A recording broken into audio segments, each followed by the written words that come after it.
जर तुम्ही 2026 ची MST CET लिहिणार असाल तर हा व्हिडिओ तुमच्यासाठी आहे। मित्रांनो, महाराष्ट्र CET सेलने MST CET 2026 साठीचं रजिस्ट्रेशन सुरू केलेलं आहे।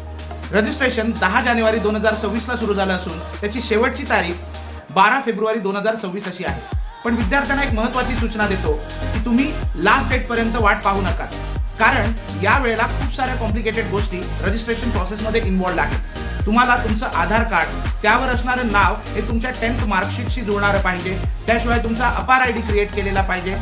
जर तुम्ही रिझर्व्ह कोट्यातून जर भरत असाल तर तुम्हाला इतरही काही डॉक्युमेंट्स लागणार आहेत।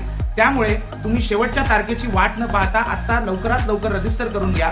मित्रांनो, 2 वेळा जरी MST CET यावर्षी होणार असेल तरीही पहिल्या अटेम्प्टमध्ये जो विद्यार्थी उत्तम गुण मिळवेल त्याचे चान्सेस ओव्हरऑल ऍडमिशनसाठी जास्त असणार आहेत। तर तुम्हाला जर इंजिनिअरिंग करायची असेल, फार्मसी करायची असेल, ऍग्रिकल्चरला जायचं असेल, नर्सिंगला जायचं असेल आणि भरपूर सारे कोर्सेस आहेत ज्याच्यासाठी तुम्हाला PCM किंवा PCB मधून MST CET देणं आवश्यक असतं, तर तुम्ही ही परीक्षा नक्की दिली पाहिजे। विशेषतः 12वी सायन्स आत्ताच झालेल्या किंवा 12वी सायन्सची परीक्षा देणाऱ्या विद्यार्थ्यांसाठी मी म्हणतोय। आणि जर तुम्हाला फॉर्म भरताना कोणतीही समस्या येत असेल तर आपल्या नजीकच्या IIT बच्चा सेंटरवर जाऊन तुम्ही हा फॉर्म भरण्याबद्दलचं जे मार्गदर्शन आहे ते मोफत घेऊ शकता। तिथे आमचे एज्युकेशनल काउन्सिलर तुम्हाला स्टेप बाय स्टेप गाईड करतील की नेमका MST CET चा फॉर्म हा कसा भरायचा आहे।